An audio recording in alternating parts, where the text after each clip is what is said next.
this is Little Rocker Cutie 2005, also known as Andre, making my comeback after kind of a forced hiatus. And I guess if you guys have been following me on Facebook, you know about the drama that's been going on over the past week. I had some drama going on with my ex-girlfriend and some of her little cronies trying to bring me down, but I blocked them all. The drama's over, and first of all, before I get into this review, I have some things I would like to say. I'd like to thank you guys that have been showing me a lot of support over the past week. I mean, you know, James DVD Collector 1974, I won his 1,000 sub contest. I feel lucky and honored. I mean, it may have been luck of the draw, but I still feel honored. I mean, I can't thank you enough. You know, Allie, your sweet shout out the other day, that really brought me up. Claire, I've been talking to you on Facebook. I can't thank you enough for all the support you've been showing me. Everybody else who's been talking to me on Facebook, leaving me comments, all that, I just want to say thank you guys for all the support. And I'm back here with ya. I'm not going anywhere, so let's get to it. I'm back with Viewer Request Month, and this review is actually for Hannah, or MsPoppi90. And the movie I'm going to be talking about is Ralph Bakshi's 1981 film, American Pop. Now, basically, this revolves around 4 generations of the same musical family, and they're all growing up through different generations and different times in music. It starts out in the vaudeville era with the first generation. His name is Zalmi. He's like a vaudeville performer, and he basically goes around these different clubs gathering like song lyrics and stuff because he wants to be a singer. And he's performing in World War I and gets shot in the neck, which changes his voice. And so that pretty much ends his career. And it goes to the next generation, which is his son Benny, who is a very talented piano player. And of course, he also wants to make it in the music biz, but life gets in the way. He ends up marrying into a mafia family, and a lot of shit goes down from there. From what I remember,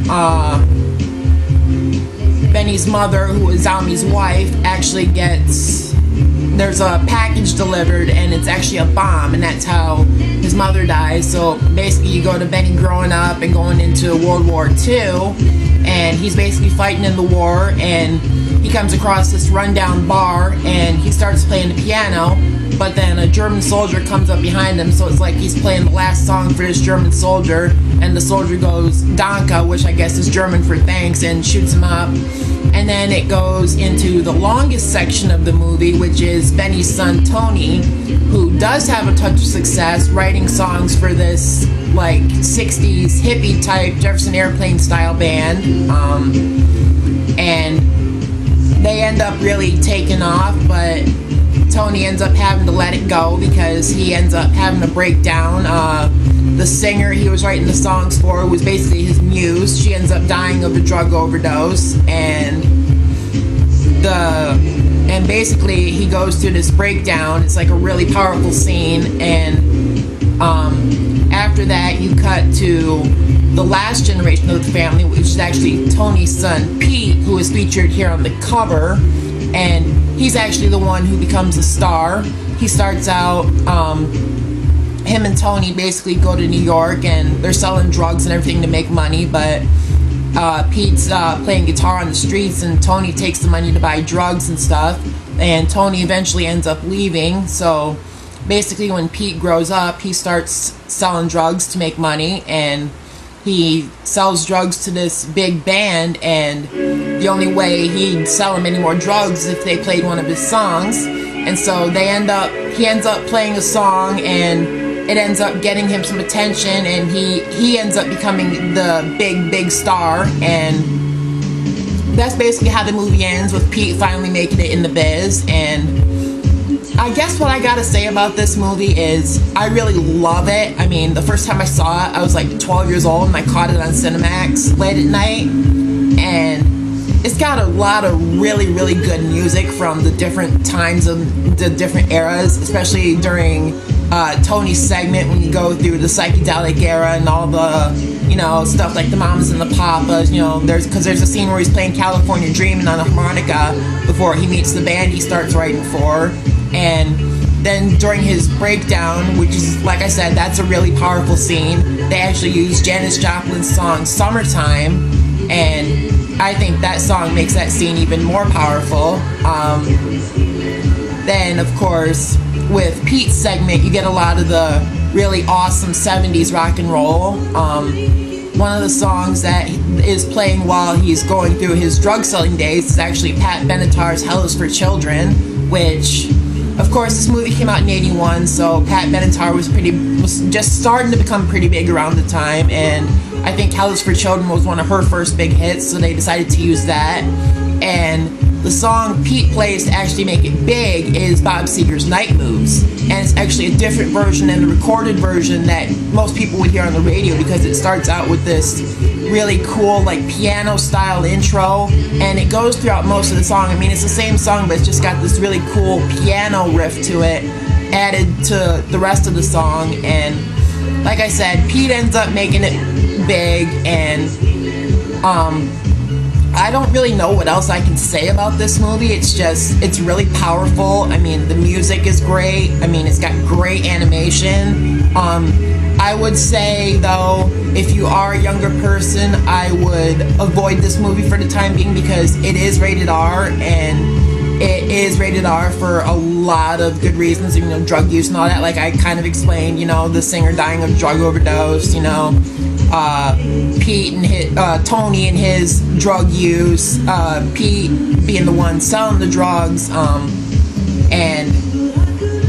but it's basically a really powerful movie. I would consider it one of Bakshi's best, next to probably Fritz the Cat and Heavy Traffic, but this is one that I really, really enjoyed. I still love it to this day. Actually, I watched it last week, and I forgot how much I actually love this movie. And if you haven't seen this movie, I would say give it a look. But like I said, it's rated R for a reason. There's a lot of foul language, drug use, violence. I mean, there really isn't any sex in it like with Fritz the Cat and Heavy Traffic, but Bakshi, he was known for doing the R-rated adult-style animation back in the 70s and 80s, which is something you really don't see nowadays, except for like in Japanese anime, which I do love, and I will get into that in another video I plan to do at some point today. But that was American Pop, and Hannah, MsPoppi90, I hope you enjoyed this review. And I told you it'd be a better one than I gave to Coonskin, because I do enjoy this movie. And like I said, if you haven't seen this movie, give it a look. You may like it, especially if you're a big music nut like I am. And once again, I just want to thank you guys for all the support you've shown me over the past week with all the drama I've been going through. It really means a lot, and it gave me that extra push to come out of this forced hiatus and get back to doing what I love doing, and that's making videos for you guys. And once again, this is Little Rocker Cutie 2005, also known as Andre. I'm back here with ya. I'm not going anywhere.